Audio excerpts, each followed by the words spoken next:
Hello everyone, कैसे हैं आप सभी। आई होप अच्छे होंगे और बहुत अच्छे से आप लोगों की तैयारी चल रही होगी। दोस्तों, हरियाणा के अंदर HSSC CET का एग्ज़ाम बिल्कुल आपके सर के ऊपर आ चुका है। 5 नवंबर और 6 नवंबर को एग्ज़ाम जो है वो बताया जा रहा है। चेयरमैन श्री भोपाल सिंह खत्री जी ने खुद लाइव आके बताया है और एक HSSC की तरफ से ऑफिशियल नोटिफिकेशन भी जारी कर दिया गया है।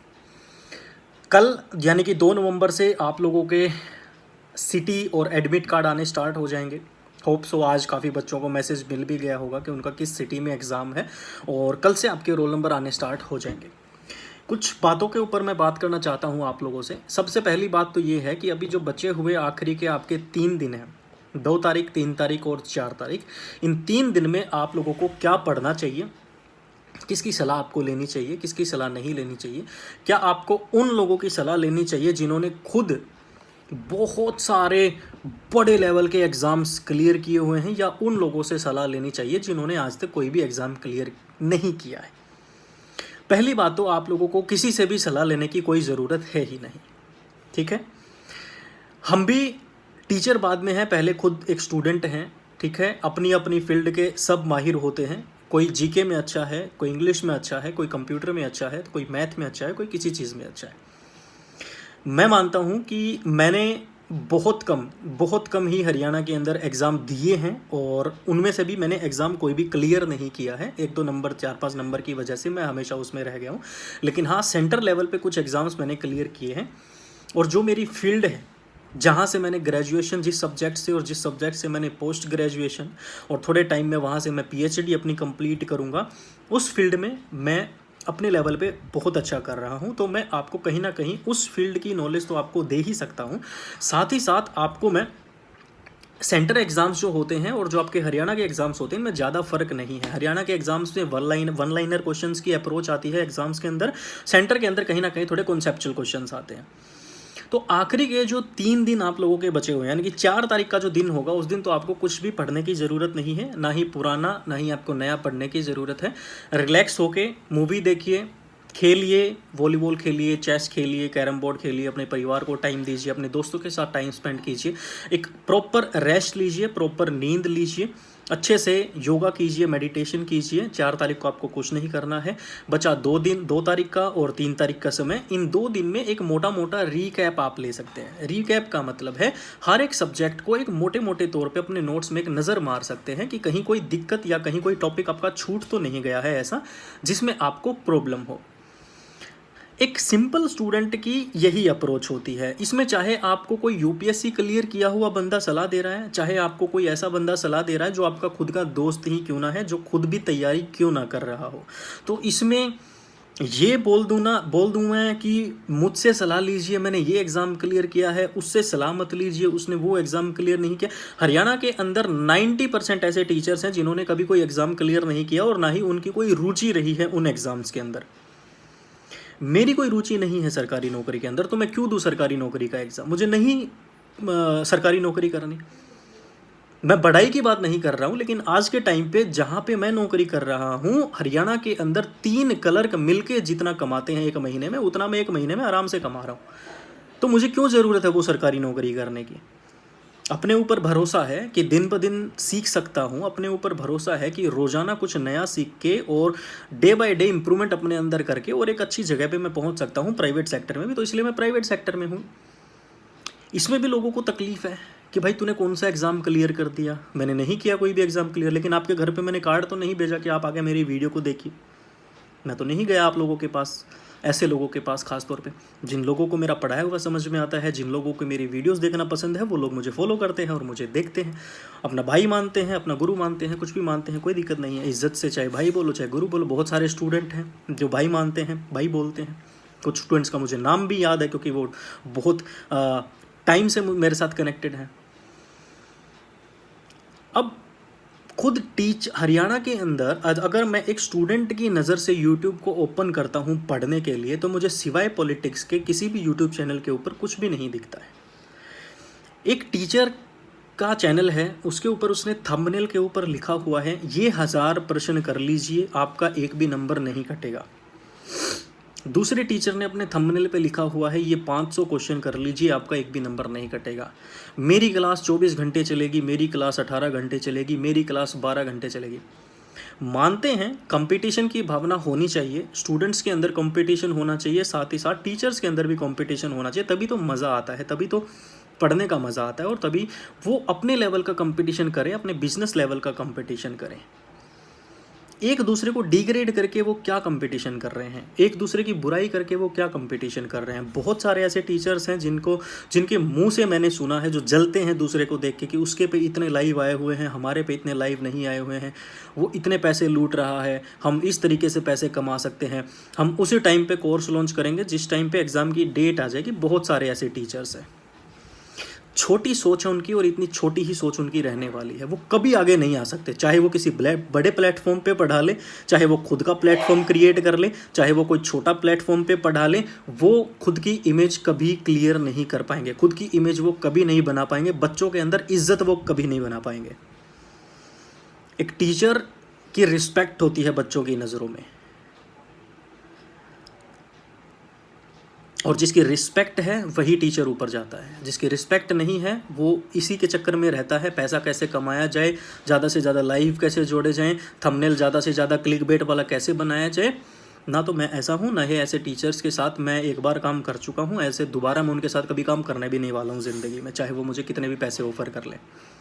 दोगले लोग होते हैं, वो झूठे लोग होते हैं।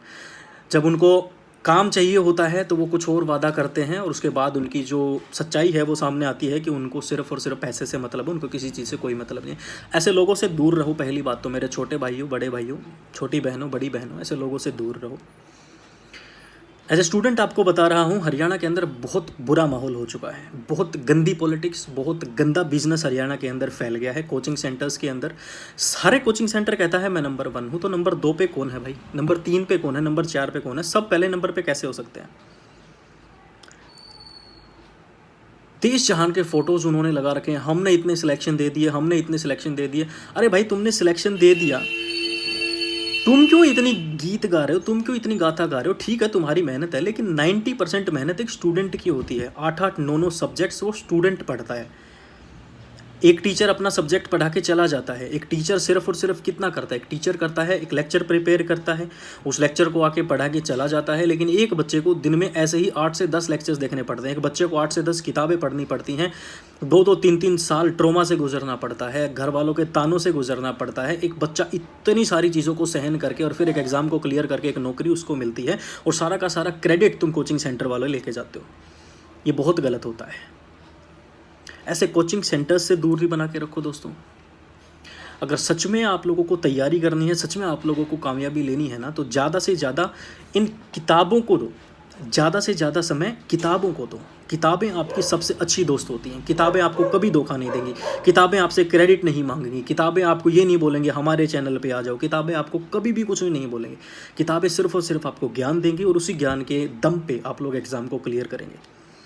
अगर आपका एग्ज़ाम कोई भी है, सीईटी का एग्ज़ाम है, सी ग्रुप डी ग्रुप का एग्ज़ाम है, एचपीएससी का एग्ज़ाम है, आपका एसएससी का एग्ज़ाम है, बैंकिंग का एग्ज़ाम है, हाँ, एक बार किसी अच्छे टीचर से आप सजेशन ज़रूर ले सकते हैं, उस टीचर से जिसने वो एग्ज़ाम क्लियर किया हो, या उस टीचर से भी जिसने एग्ज़ाम ना भी क्लियर किया हो, लेकिन जिसको ओवर एंड ऑल थोड़ी थोड़ी हर सब्जेक्ट की नॉलेज हो। वो आपको ये बताएगा कि आपको इस सब्जेक्ट के लिए इस टाइप की बुक्स पढ़नी चाहिए। अगर आपके 5 सब्जेक्ट किसी एग्ज़ाम में आते हैं तो आप 5 बुक्स लीजिए, उन 5 बुक्स को 10-10 बार पढ़िए, ना कि आप 10-10 बुक्स को 50 बार पढ़ रहे हैं। नहीं, एक बुक को 5 बार पढ़िए, ना कि 5 बुक्स को 1 बार पढ़ना है। ठीक है, एक सब्जेक्ट की एक बुक, उसको अच्छे से पढ़ लीजिए। पिछले 1.5 साल से 2 साल से 2021 जब से वो ग्राम सचिव का एग्ज़ाम कैंसिल हुआ है, उसके बाद से और अभी तक बहुत सारे ऐसे स्टूडेंट्स हैं जिनका बैकग्राउंड इतना ज़्यादा पैसे वाला नहीं है। उनके लिए 150 रुपये का कोर्स भी बहुत ज़्यादा है। ठीक है, वो इस हालत में होते हैं, उनके माँ बाप मजदूरी करने वाले होते हैं, वो फिर भी उनके माँ बाप कैसे ना कैसे करके उनको फ़ीस देते हैं। ऐसे ऐसे मैंने ऑनलाइन कोर्सेज़ देखे हैं जो सिर्फ़ और सिर्फ 2000, 4000, 5000 फ़ीस लेते हैं, और रिकॉर्डेड वीडियोस पकड़ा देते हैं एक साथ बच्चे को।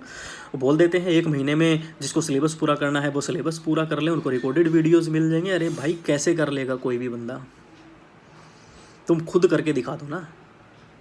तुम्हारी लग गई 2014, 2015, 2016 के टाइम पे नौकरी, जिस टाइम पे एचएसएससी को नहीं पता था किस तरीके का एग्ज़ाम सेट करना है, कुछ आसान क्वेश्चंस पेपर आप लोगों को मिल गए तो आप नौकरी लेके उस टाइम पे बैठ गए हो। तो इस चीज़ को इस तरीके से मत गाओ।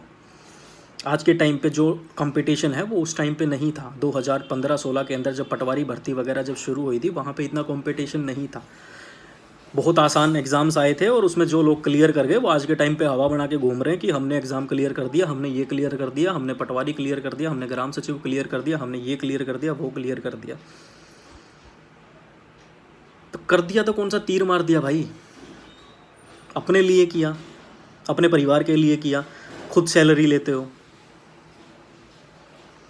यूट्यूब पे आके तुम समाज सेवी बनते हो, बाद में तुम ये डिस्कशंस करते हो कि जिस टाइम पे फॉर्म निकलेंगे, जिस टाइम पे एडमिट कार्ड आ जाएंगे, नोटिफिकेशन आ जाएगा, उस टाइम पे बैच लॉन्च करेंगे तो ज़्यादा पैसा आएगा। तुम कहाँ के टीचर हो? मानते हैं टीचर को घर चलाने के लिए पैसे की ज़रूरत होती है, लेकिन वो एक रो और ईमानदारी का पैसा भी तो हो सकता है ना। एग्ज़ाम नज़दीक आते ही यूट्यूब के ऊपर हरियाणा के अंदर टीचर्स इतने सारे लाइव आना स्टार्ट कर देते हैं। वो पहले लाइव क्यों नहीं आते हो भाई? तुम अपनी कंसिस्टेंसी पहले क्यों नहीं दिखाते हो? पहले भी रोज़ाना आधा घंटा 1 घंटा लाइव क्लास ले लिया करो।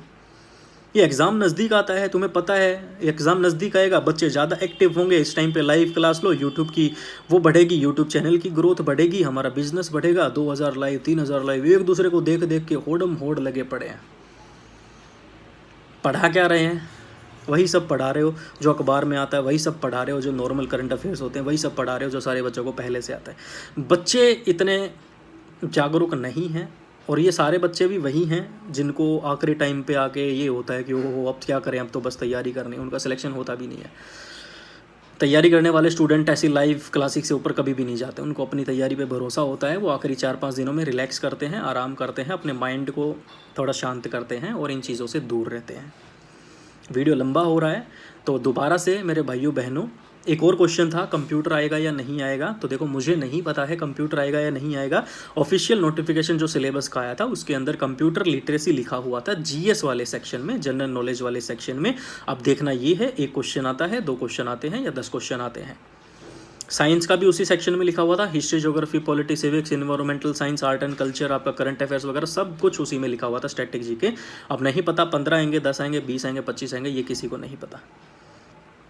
उस चीज़ के ऊपर फोकस मत कीजिए। अगर आपका बेस क्लियर है, अगर आपके कॉन्सेप्ट क्लियर हैं, तो किसी भी सब्जेक्ट के कितने भी क्वेश्चंस आ जाएं, एक एक क्वेश्चन इंपॉर्टेंट होता है। 100 क्वेश्चंस अगर आपके एग्जाम में है तो आपके लिए वो 100 के 100 इंपॉर्टेंट हैं, चाहे उसमें मैथ के 5 हों और इंग्लिश के 20 हों, आपको उस बात से कोई फ़र्क नहीं पड़ता है। तो कोशिश कीजिए दोस्तों, नेगेटिविटी से दूर रहिए, अपने ऊपर भरोसा रखिए, अपनी किताबों से प्यार कीजिए। हरियाणा के अंदर आज के टाइम पे जो ये कोचिंग सेंटर्स की पॉलिटिक्स है, इस पॉलिटिक्स से दूरी बना के रखिए।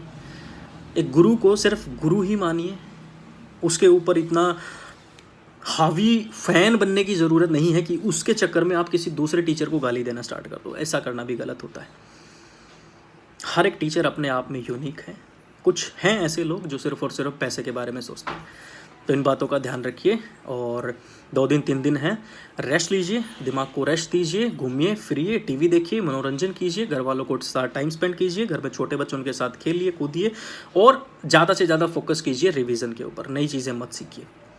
भगवान करे आप सभी का एग्ज़ाम क्लियर हो। Thank you so much. Bye bye.